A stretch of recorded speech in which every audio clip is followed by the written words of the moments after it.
digo assim: gratidão. Gratidão, Senhor, gratidão aos espíritos amigos que estão sempre nos acolhendo, nos orientando, aqueles que vieram nos ensinar nesta manhã de sábado através das intuições, aqueles que vieram também aprender conosco, sejam todos bem-vindos. A Jesus, nosso Mestre, pelo seu Evangelho, André Luiz, por esse livro tão bonito, né, que nos traz tantas lições e que nos leva a reflexão sobre as nossas atitudes, nossos comportamentos e que nos convida para a mudança. Que Deus, nosso Pai, nos auxilie, nos proteja nesta manhã, que nós possamos ter uma aula de bastante aproveitamento. Graças a Deus. Assim seja. Muito bem. Na aula passada foi a aula número 9 e nós concluímos ela, né? E foi o último capítulo que nós vimos do nosso lar foi o 34. O 34 foi aquele capítulo onde o André Luiz saiu daquelas câmeras que eu estava auxiliando lá, trabalhando, e foi em direção à entrada lá do nosso lar para receber os samaritanos. Samaritanos é aquela equipe que vai lá no umbral para acolher e recolher as pessoas, os espíritos que estão lá em sofrimento e que aqueles que já querem, né, já estão arrependidos muitas vezes, que já estão aceitando ajuda, né, que já estão querendo ser acolhidos. Então eles vão lá fazer esse trabalho de primeiro socorro. Coloca na maca e chega. Então nós paramos justamente nessa parte onde eles estavam chegando. Que era a cena até interessante, né? Não sei se vocês estão lembrados. A dona Lalinha parece que deu um probleminha na conexão dela, que ela saiu da internet. O Sebastião deve dar suporte lá para colocá-la de volta na nossa reunião.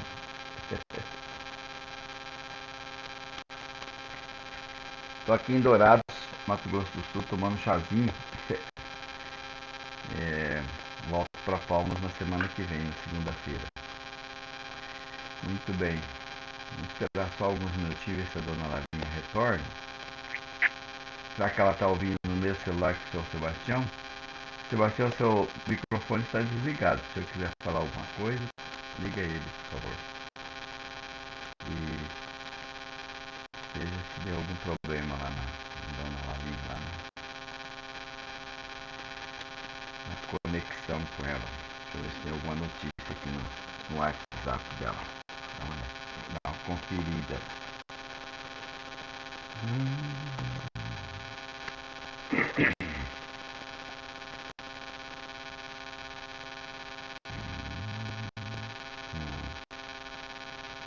Não tem nenhuma. Seu Sebastião, tá me ouvindo? Cristiano, você tem alguma notícia de lá, não? Deles?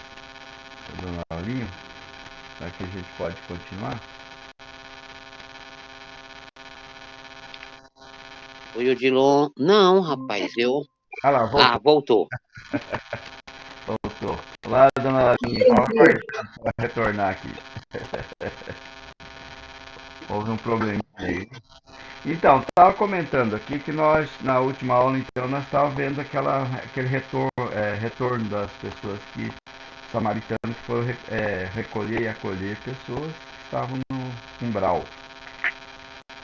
E tinha uma cena assim que é descrita aqui no nosso lar, muito interessante, né? Que mostra eles vindo com maca e alguns cães latindo, né? Acompanhando, alguns outros animais oferecendo calor para aqueles espíritos que estavam sendo tratados, né? Recebendo os primeiros tratamentos. E no alto, assim, uns pássaros, semelhante àqueles nossos urubus aqui, né? Que ficavam se alimentando daquelas emanações mentais desses espíritos em sofrimento, né? Que eles mandavam provavelmente energias, né? E mentalizavam essas, muitas vezes, o próprio sofrimento, outros, algumas emanações de mágoa, ressentimento, sentimentos desses de baixas energias, né, de energias mais densas, e esses animais se alimentavam dessas formas de pensamento, né? Eram similar aos nossos urubus aqui que limpa, né, o pasto, né, limpa retirando aquelas carcaças de animais mortos. E no plano espiritual também tinha essa função. Muito bem. E agora então nós vamos passar para a nossa aula de hoje, a aula 10. Eles chegando então, os samaritanos, o André Luiz estava junto com a Narcisa e outros trabalhadores lá do nosso lar, partiram então para auxiliar no acolhimento daquelas pessoas. E o André Luiz se surpreendeu, e aliás foi até o próprio um dos samaritanos que falou com ele, tomou a iniciativa de conversar com ele, falando: André, você por aqui? Quanto tempo? Muito bem, que surpresa agradável. E era o Silveira, velho Silveira, conhecido do André Luiz quando ele estava aqui encarnado no planeta Terra aqui. E quando ele viu o Silveira, ele sentiu um certo constrangimento, vergonha, sentiu vergonha, porque o Silveira, o pai dele tinha prejudicado o Silveira quando aqui encarnado. Ele tinha, o pai dele era negociante, aqui passa a impressão assim dessas pessoas que negociam a questão de dinheiro, né, financiamento, empréstimos, essa questão toda. E o pai do André Luiz, pelo que ele diz aqui, ele prejudicou o Silveira, trouxe prejuízo a ele, despojando o Silveira de todos os seus bens. E ele se sentiu acanhado em frente ao Silveira, né?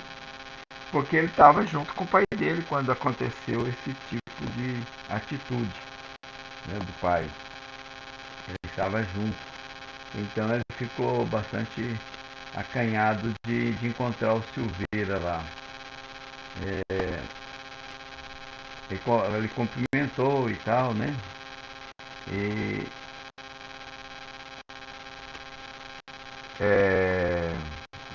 bom, aqui no nosso quadro aqui, ele lembra qual que é o verdadeiro sentido da palavra caridade, como a entendia Jesus. Aí no livro dos Espíritos, na pergunta 886, que essa pergunta foi feita, ele diz assim: benevolência para com todos, indulgência para as imperfeições dos outros e perdão das ofensas. É o BIP, né? Benevolência, indulgência e perdão. Benevolência, indulgência e perdão. Então, essa é a orientação aqui do livro dos Espíritos.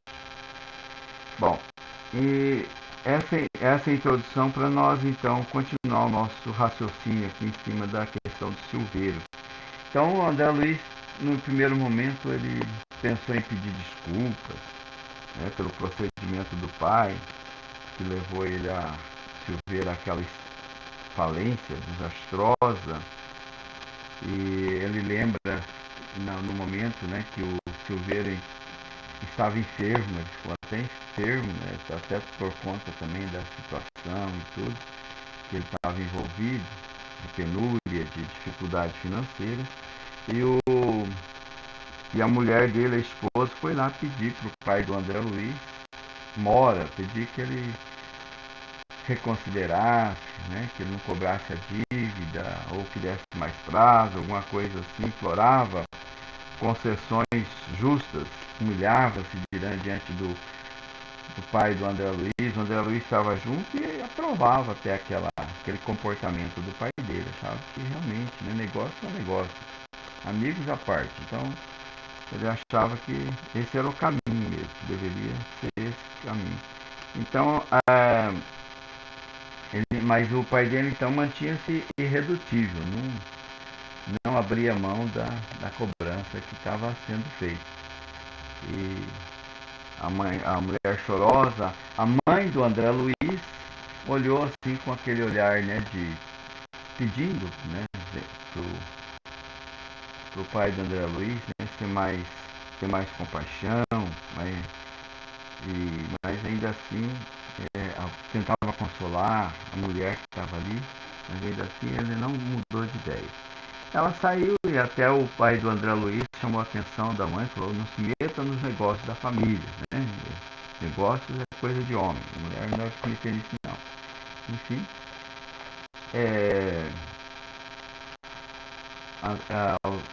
André Luiz então estava, né, nessa situação de constrangimento. Queria desculpar-se, né? Queria lembrar, né, que o momento, que ele já mudou. Naquele momento era um momento em que a vaidade, né, estava dominando ele, que ele era uma outra pessoa agora e tal. Mas por alguma razão interior ele não conseguia se expressar e tomar a iniciativa de se desculpar perante Silveira.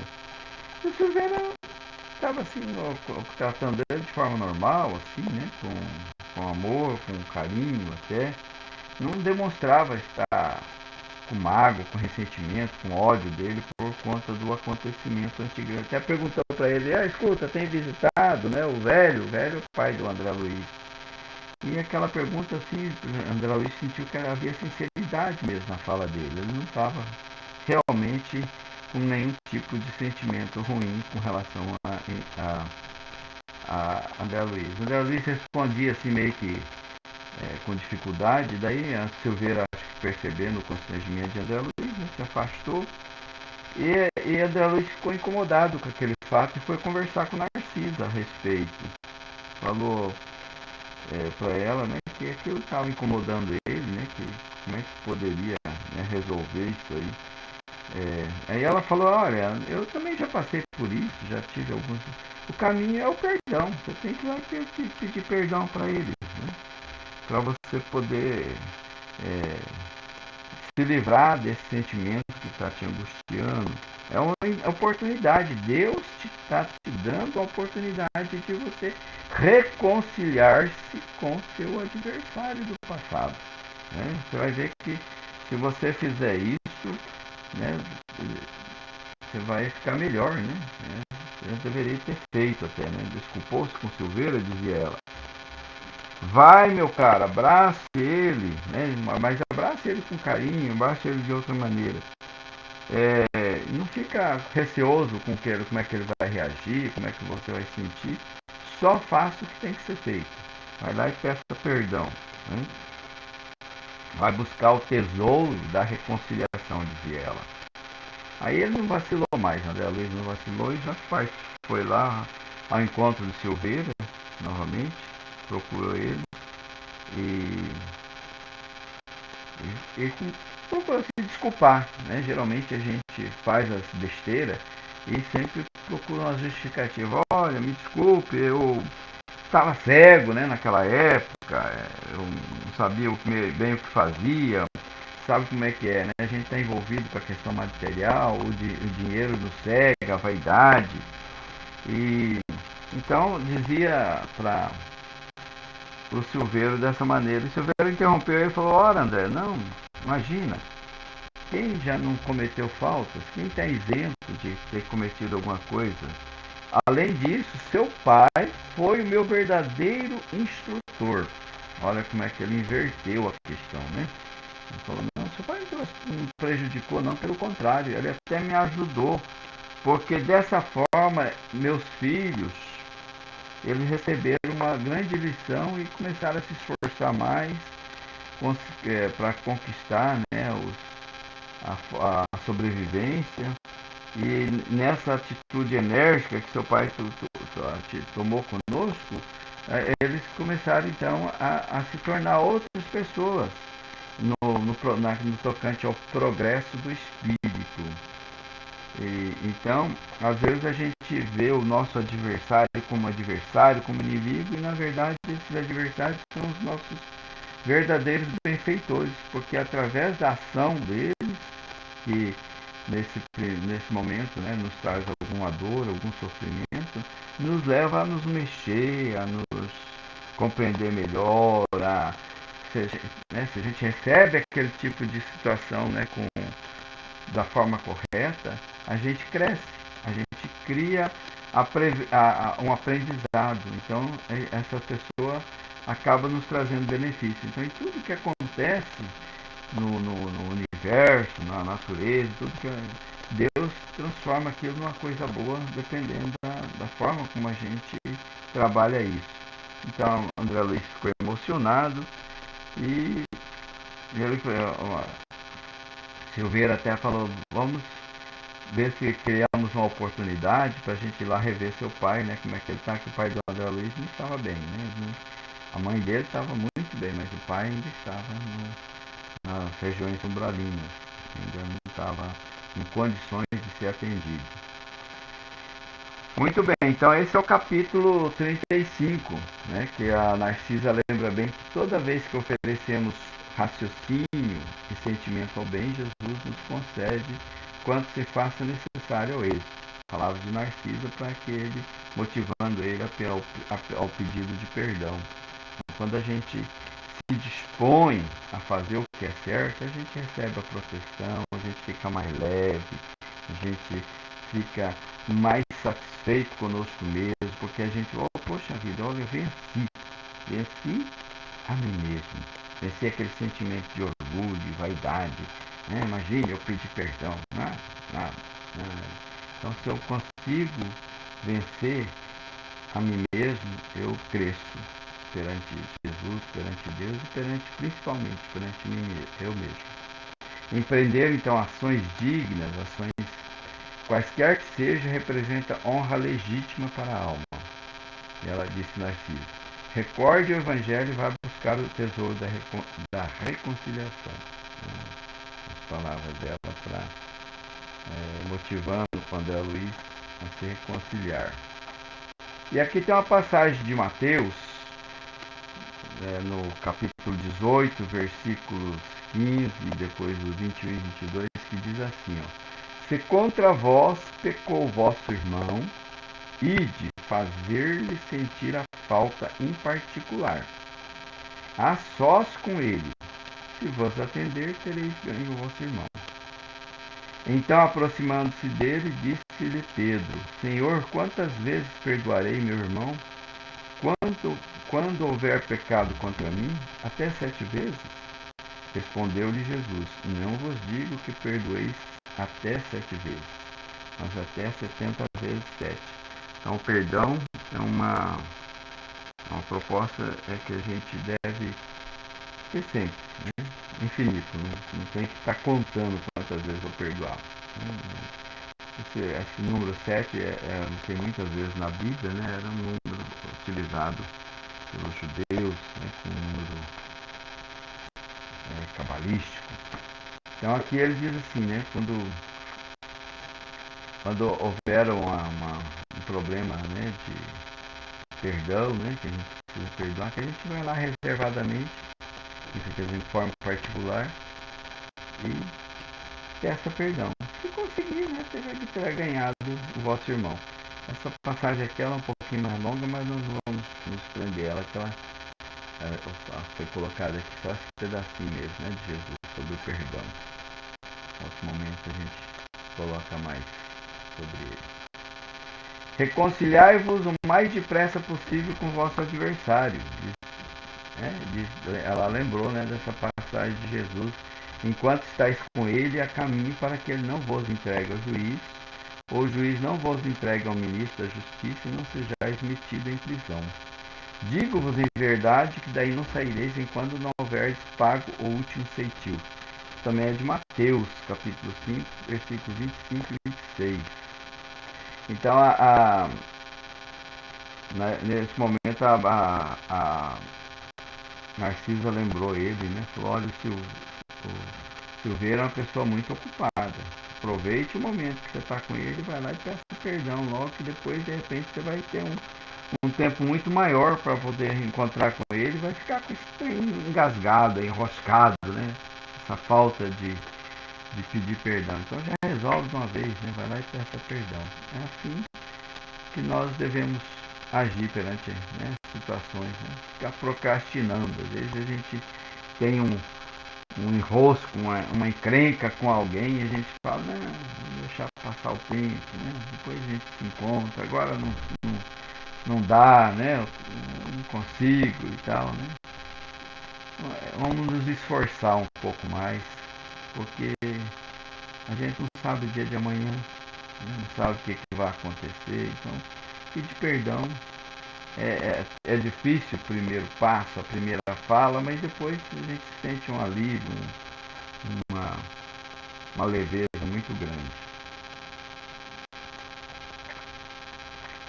Muito bem, esse foi o capítulo 35. O próximo é o capítulo 36, o sonho.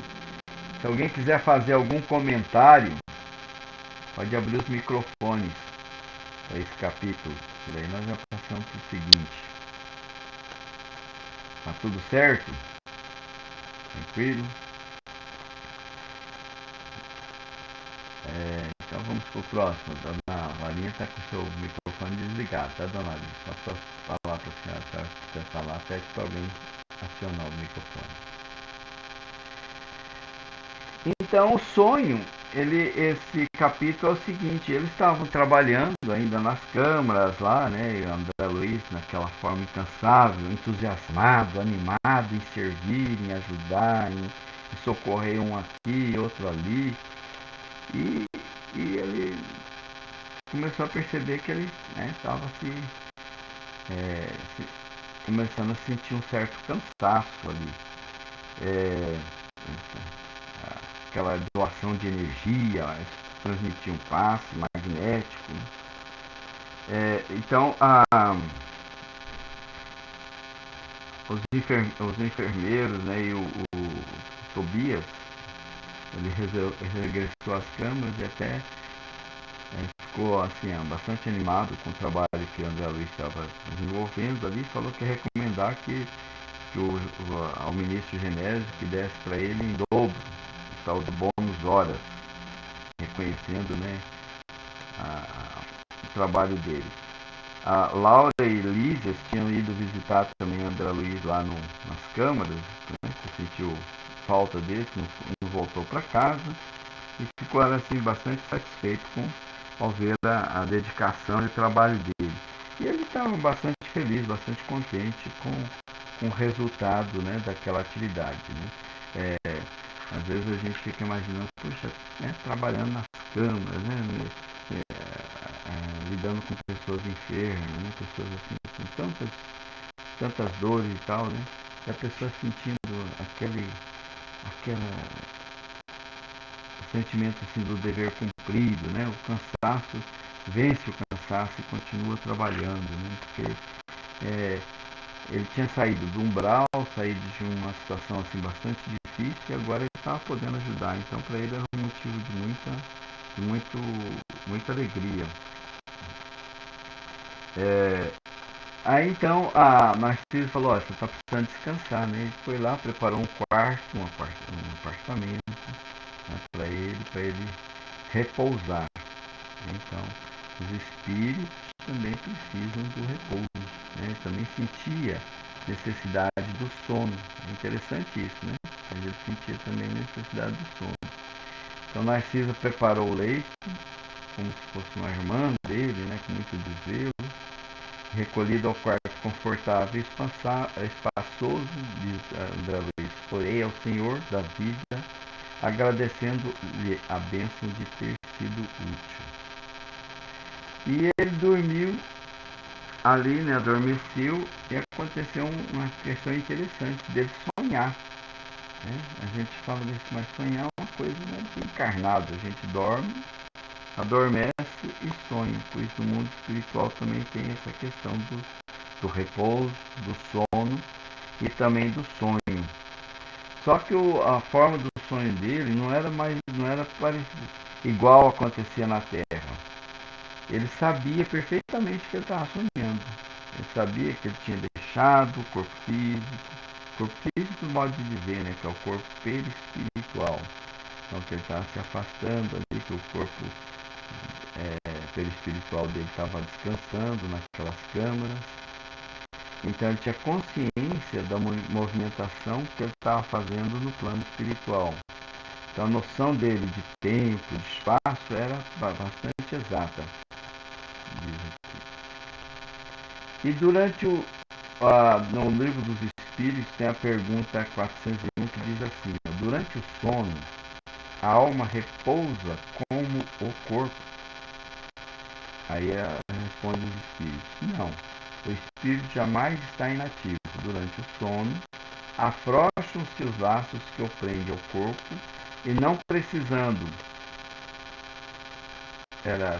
que prende o corpo e não precisando este então da sua presença, ele se lança pelo espaço e entra em relação mais direta com os outros espíritos. E no plano espiritual, né, nesse nosso lar, na colônia lá, que é uma colônia que tem muita similaridade com o nosso planeta Terra, também acontece o sono e o sonho. Ele se desprende do corpo perispiritual, né, e vai viajando, né, pelo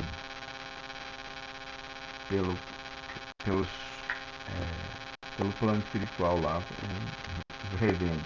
E nessa viagem ele encontrou com a mãe dele novamente. Esse sonho, né? Ele encontrou com a mãe, conversou com ela, sentiu muita alegria nesse novo encontro. Ela explicou algumas coisas para ele sobre a questão do nosso lar, sobre o bônus hora. Nesse encontro ele já foi mais tranquilo, né? Já não tinha coisas para reclamar e mais coisas para agradecer. Então teve um encontro belíssimo que ele depois quando ele despertou, né? Ele já estava muito restaurado nessa questão de vigor e de disposição para o trabalho. Então esse é o nosso capítulo 36, fala sobre o sono e o sonho. Já que ninguém vai falar, eu vou continuar. Alguém quer falar alguma coisa? Aí nós vamos para o capítulo 37. No capítulo 37 nós vamos falar sobre a ministra Veneranda. A ministra Veneranda, ela vai fazer uma preleção nesse capítulo aqui. Então, lembra que nós falamos no capítulo 33, né, sobre a área, né, na parte educativa do nosso lar, aquelas construções muito ligadas, né, à vegetação, à natureza. Nessas câmaras as pessoas se reuniam para estudar. E a ministra Veneranda, né, nesse momento, ela veio para fazer uma preleção, né, veio acompanhada, e as pessoas ali todos ouviam, né? Poucos participavam, porque eram muitos, né? Então participavam assim, com perguntas, com comentários, né? Só aqueles mais próximos da ministra Veneranda. É um evento assim, muito esperado por todos. E mais de 1000 espíritos ouviam essa preleção através, né, dos mecanismos ali de transmissão daquela fala dela. Então ela começou a falar ali, né, sobre a questão, né, do aproveitamento, né, do tempo, sobre o pensamento, e lembrando as pessoas ali, né, os conceitos, né, de quanto o pensamento é importante, né, para para a formação de ideias, pensamentos que materializam, que mobilizam, manuseiam energias. Aqui, em certo momento, ela diz assim, ó, certo, nas mentes envolvidas entre os desencarnados e encarnados, basta intercâmbio mental, sem necessidade das formas. E é justo destacar que o pensamento em si é a base de todas as mensagens silenciosas da ideia, nos maravilhosos planos da intuição, entre os seres de toda a espécie. Então aqui ela lembra da importância do pensamento, porque através do pensar nós mobilizamos energia. Isso é uma questão que é muito estudado dentro da doutrina espírita e até mesmo fora dela, sobre a força que nosso pensamento tem. Nós promovemos muitas coisas boas e coisas ruins, né, através do pensar. Daí a necessidade da vigilância constante recomendada por Jesus. E entre os desencarnados, eles não precisam de palavras. Né? Só o pensar já transmite, a comunicação já se processa de forma assim, bastante tranquila. Então o pensamento ele é uma força viva. Quando nós encarnados, nós tivermos uma consciência maior e um controle maior sobre essa questão do pensamento, nós seremos capazes de realizar verdadeiros prodígios, né? Que através do pensamento nós mobilizamos energia. Tem estudo, né, dentro da doutrina espírita, aí, nos nossos estudos, tem aquele estudo de vibração que nós fazemos na quinta-feira, onde a gente entende um pouquinho mais sobre como é que como é que é o processo dessa mobilização de energias através do pensamento. Então ela tem grande capacidade de criação, né? Lembra que nós falamos quando os samaritanos estavam trazendo as pessoas enfermas, né, do umbral, as formas de pensamento que os animais se alimentavam. Então o pensamento ele serve para gerar coisas boas e coisas não tão boas assim. Então, em qualquer tempo o pensamento ele tem esse efeito, né, de promover cura, de mudar um ambiente mental, então de levar pessoas a ações, influenciar e ser influenciado. Então ele cria o destino, diz aqui, ó, é bem sério isso, né? A ideia forma a condição. A condição produz o efeito e o efeito cria o destino. A sua vida será sempre que você esteja mentalizando constantemente. Em razão disso, qualquer mudança real em seus caminhos virá unicamente da mudança de seus pensamentos. Isso aqui está no livro da Luiz, Resposta da Vida. Então, a nossa vida é o nosso pensar. Às vezes a gente acha uma coisa muito assim, subjetiva, abstrata, né? Pensamento, mas é o pensamento que nos leva a agir. Então, vigiar o pensamento, né? O pensamento é uma forma de oração. Então, se a gente está sempre ligado naquela sintonia boa, nos bons pensamentos, nos desejos de auxiliar, nós estamos criando energias favoráveis para que as coisas aconteçam bem. Nós já falamos em alguns outros momentos, né, sobre essa questão. Por exemplo, quando o André Luiz encontrou com a mãe dele e começou a reclamar. Ali ele estava formando pensamentos negativos, pensamentos que baixava a frequência. Tanto é que até a mãe dele lembrou, falou, olha, você está me levando a uma frequência que está me causando desconforto, né, espiritual. Então vamos aproveitar o momento e vamos pensar coisas boas, coisas positivas, coisas alegres. Você quer que realize alguma coisa? Pense nessa coisa realizada, né? Uma coisa boa, né? Pensa positivamente, né? Pensa em boas realizações. Pensa em boas realizações para você mesmo, né? Que eu vou vencer alguma tendência não muito boa, alguma viciação que eu tenho. Né? Se fortaleça no pensamento. O pensamento é o início de tudo, como diz aqui. Né? O pensamento, ele constrói a condição, forma a condição, como diz aqui. E essa condição produz o efeito, e do efeito eu posso então passar para a ação, que é o destino. Esse então foi a preleção feita pela ministra veneranda. E ela fez durante. O outro capítulo é o capítulo 38. Deixa eu ver como é que está o nosso tempo aqui. 9:10. Tá certo. Aí dá para fazer esse capítulo aí. E hoje nós vamos concluir a aula 10. Aí na próxima reunião a gente já vai para a aula número 11. Esse é o caso do Tobias. Então Tobias, ele foi aquele amigo do André Luiz, né? E ele começou aqui a comentar sobre a família nesse momento, né?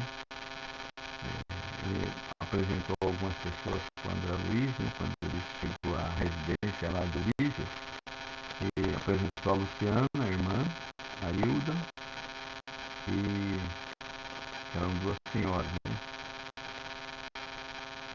Reunidos numa biblioteca. Aí eles estavam falando sobre a questão, né, das núpcias.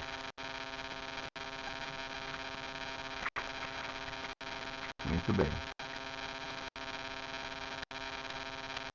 Que diz assim, ó. A certa altura da palestra amável, Tobias acrescentou sorridente: meu amigo, a bem dizer, ainda é novato em nosso ministério, talvez desconheça o meu caso familiar. Então vai contar para o André Luiz aqui o caso dele. E imagine que fui casado 2 vezes, né?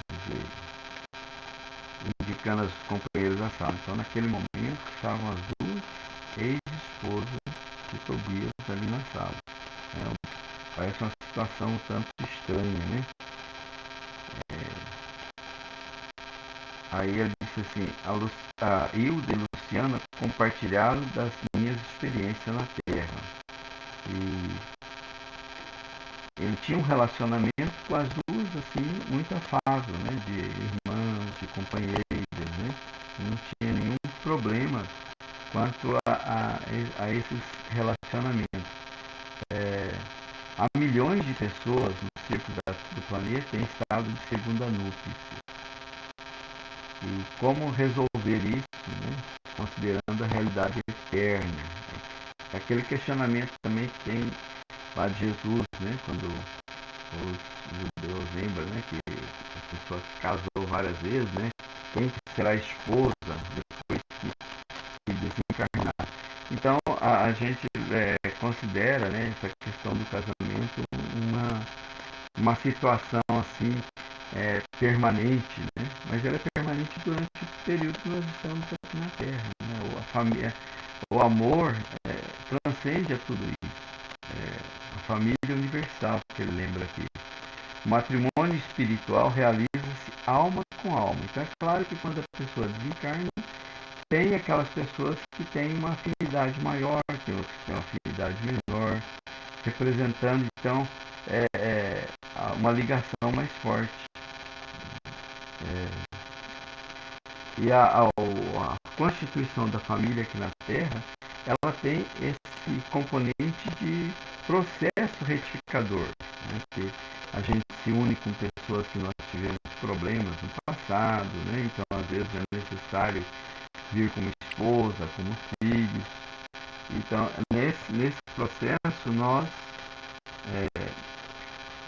a vida, né, familiar aqui na Terra muitas vezes é transitória, assim, né? Quando chega no plano espiritual, esses laços eles nos não se mostram assim tão fortes quanto aqui na Terra, porque nós temos outras afinidades, né, maiores de outras vidas até, ou de outros momentos no plano espiritual. Então, no plano espiritual se processa através mesmo da vibração, da afinidade máxima, vamos dizer assim, né? Afinidade completa.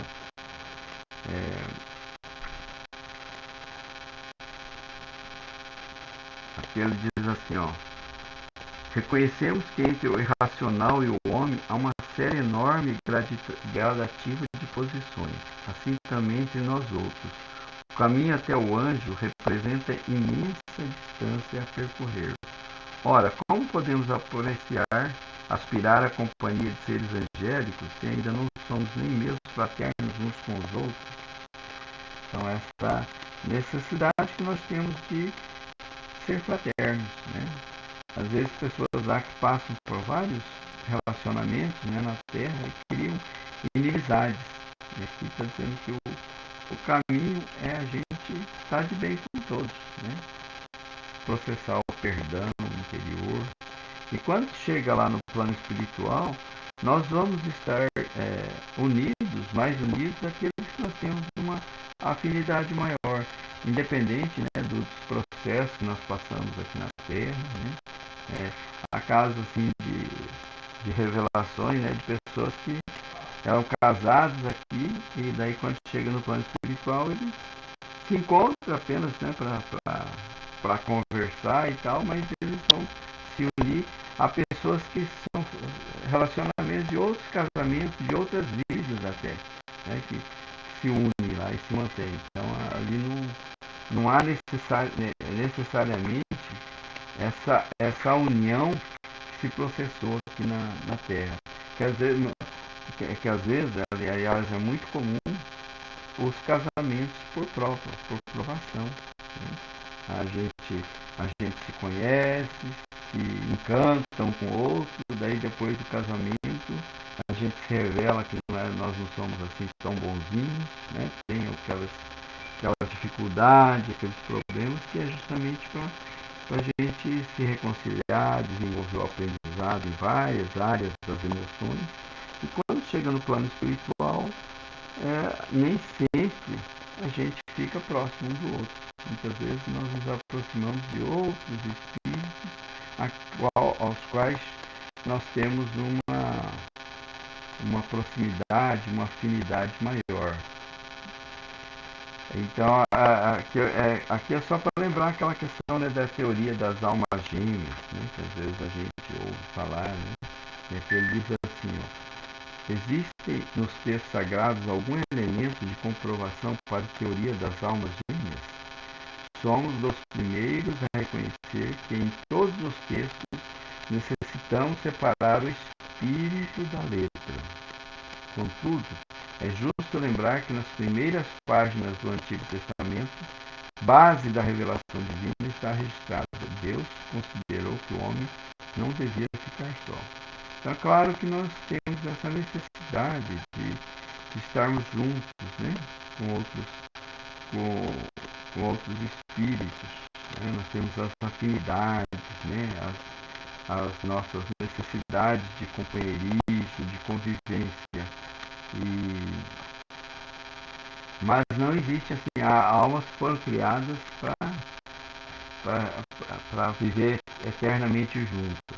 A questão da alma gêmea, ele diz que a gente precisa separar a letra, né, do espírito, o espírito da letra. A gente tem que considerar que nós temos o amor universal. Né? Jesus sempre lembra, né, da família universal. Né? Quando ele diz ali: quem são meus pais, meus irmãos? Mas são todos aqueles que fazem a vontade do meu Pai que está no céu. Então, os laços de sangue, eles se rompem com o desencarne, né? Permanecem os laços do espírito, ele é mais profundo. O pensamento, com aqui uma reflexão, né, no último quadro, dizendo assim: o pensamento é força viva em toda parte. É a atmosfera criadora que envolve o Pai e os filhos, a causa e os efeitos no lado universal. Nele transformam-se homens em anjos a caminho do céu, ou se fazem gênios diabólicos a caminho do inferno. São palavras da ministra veneranda sobre o pensamento, que é a reflexão para nós. Então, vigiemos, né? Fiquemos muito atentos aos nossos pensamentos. O pensamento que nos leva a ações boas ou não tão boas assim, dependendo do que a gente alimenta ele. Muito bem, e com esse quadro nós concluímos o nosso estudo da aula 10, essa aula da nossa manhã. Comentários? Está aberto para comentários. Cristiano, Dona Lália. Sobre essa aula aí, eu não tenho comentário nenhum a falar, não, porque essa foi muito bem explicada, né? Eu queria fazer uma pergunta, mas não está dentro dessa aula aí, não. Se vê que no nosso lar não tem criança, né? Até agora não apareceu criança mesmo. E criança, quando vai para o mundo, para o outro mundo, será que ela se torna o corpo antigo ou ela continua criancinha mesmo? Então, O que você acha? Eu nunca estudei sobre isso. Nós temos um estudo que não é uma coisa fechada, né? Tem crianças que chegam lá, ela permanece durante algum tempo naquela situação de criança, por conta do nível mesmo dela, né? Evolutivo, do apego que ela tinha, que ela dela, né? Ela apresenta às vezes para os pais, né? Na condição de criança, conversa como criança. E existem casos onde ele já chega lá e imediatamente ele já assume a outra posição, né, de espíritos milenar que são. Anterior. Né, posição anterior, né? É isso. E existe casos que pequenininha. apresenta para a família como criança, que é uma forma de consolar a família, né, da família entender, né? Ele assume... Criança que falece com 5 dias, 10 dias, não tem como aparecer com aquela função de criança que não sabe nem conversar ainda, né? Não sabe nem chorar direito. Aí não adianta. Aí ela sei lá, perdeu tudo que sabia antes. Porque no meu sonho, eu sonhei tinha uma criança. Porque sonho que eu sonhei que eu fui operada, né? Tinha uma criança. Tinha uma criança. Dizendo ela que era meu anjo de guarda. Eu procurei ela falou que era. Então, porque essa forma que os espíritos se apresentam depende da necessidade que nós criamos, né? Tem espíritos que se apresentam como criança, como adulto, uns se apresentam como preto velho, né? Outros se apresentam como espíritos angelicais, outros até se apresentam assim como espíritos assim diabólicos, né? Assim, é a aparência que eles assumem para melhor se comunicar muitas vezes conosco e às vezes para fazer o que eles querem fazer, né? Seja uma coisa boa, seja uma coisa que não é tão boa, né? O tempo hoje está curto, aí já está faltando pouco. Está mostrando que está faltando 10 minutos para terminar. Então deixa eu contar a minha história da minha cirurgia para você. Tá. O Cristian já sabe. O Cristian já sabe dela. Foi uma coisa tão estranha. Eu tinha arritmia cardíaca, eu passava mal assim de falta de ar, depois quando ela atacava demais, o coração pulava para esquecer para a boca, para as costas, para o braço, para toda a banda e ficava sem ar. Não dava quase nem de falar. Eu tinha tido uma crise brava dessas há umas 3 semanas atrás, mas eu estava fazendo um tratamento para a minha visão, naquele tratamento à distância do Palmelo. Aí fiz 2 vezes só, 2 semanas. Aí parei. Aí quando passou umas 2 ou 3 semanas, não sei, foi poucos dias. Sonhei de manhãzinha já, com o dia já quase clareando. Eu sonhei que o tiozinho Mesarré estava na beira da minha cama e foi na minha cama mesmo. Foi um sonho real. E assim, a gente sonha em outros lugares, né? Sim. Estava na minha cama mesmo, no meu lugarzinho que eu deito. Aí eu avistei, passando mal, avistei a Régio, mas o tiozinho de costa para mim, e pelejei para chamar eles, mas não estava saindo voz.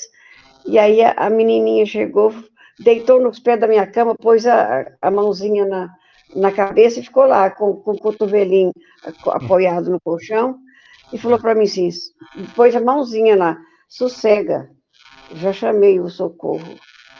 Só Olha. falou isso. E aí já vi um homem magro, que era assistente, e um homem mais grandão mesmo, um senhor já, grande, um moço de estatura grande, não era médio, não, era grande. Ele tinha até o jaleco pequenininho, ele não era desses médicos novos, não, médico antigo.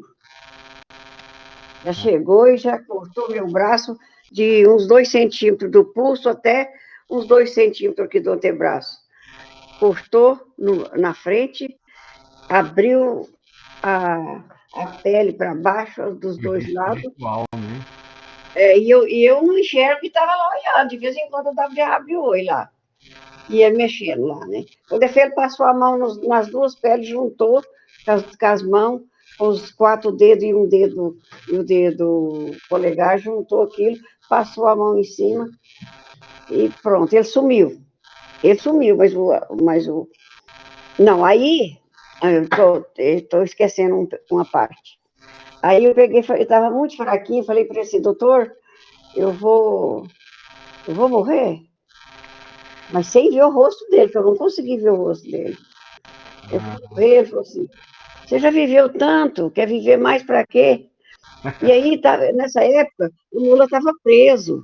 Ah, Eu sempre gostei demais do Lula, né? E aí eu pensei, para me falar que eu quero ficar com a minha família, não é tempo definido, né? Não tem definição. Aí eu pensei, vou falar uma coisa definida, porque aí dá um tempo, né? é. Eu quero votar no Lula, mas pelo menos mais uma vez.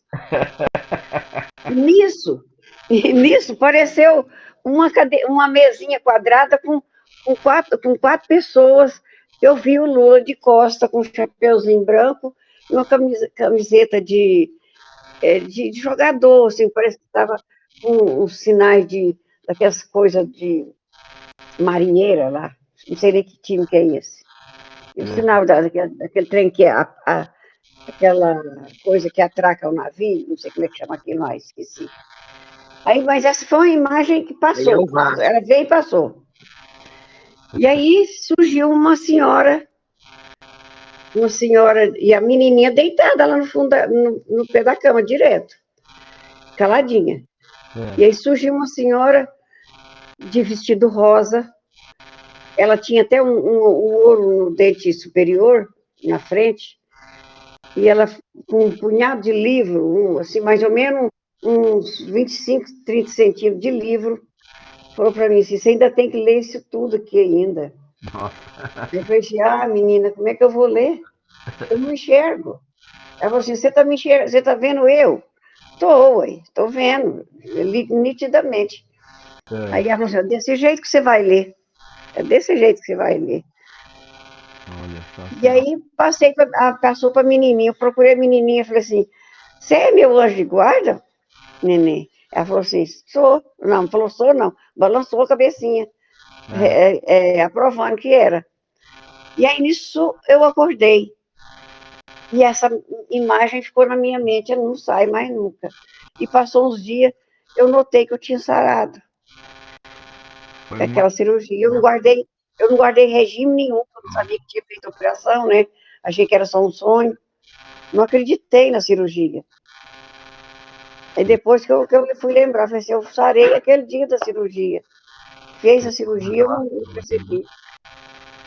E hoje eu não sinto nada. Fiz exame e não tem nada mais. Não tem nada. Muito bonita. Foi, Muito bonita foi mesmo. grandiosa.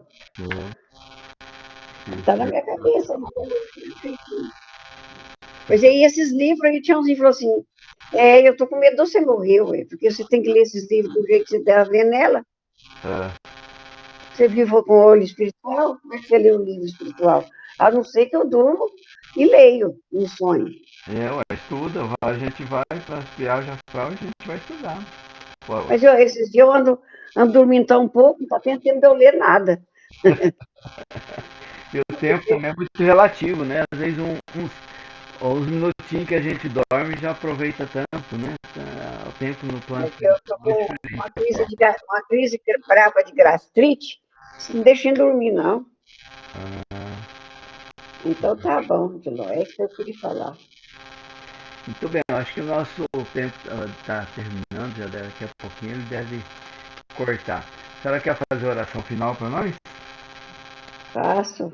Então tá.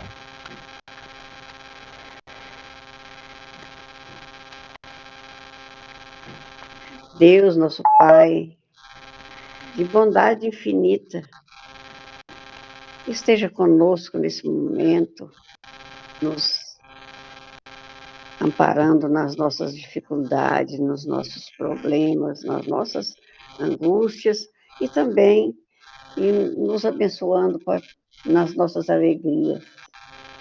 Mestre Jesus, esteja também conosco nesse momento e pedimos a vós que sempre esteja conosco e agradecemos muito a vós por esses momentos maravilhosos que nós passamos aqui, reunidos a vós, Mestre Jesus e Deus, nosso Pai. E vos agradecemos muito por esse momento e pedimos a vós que sempre esteja conosco nos nossos dia a dia. E vá às nossas casas, nós que estamos aqui reunidos e todos os nossos irmãos que estão em necessidade. Agradecemos por tudo e esperamos estar juntos, reunidos, no próximo sábado, nesse mesmo horário. E que assim seja. Ok, graças a Deus. Gratidão a todos. Muita paz. Deus abençoe. Muita paz. Muita paz. Gratidão também. Gratidão. Até a próxima. Até a próxima, se Deus quiser.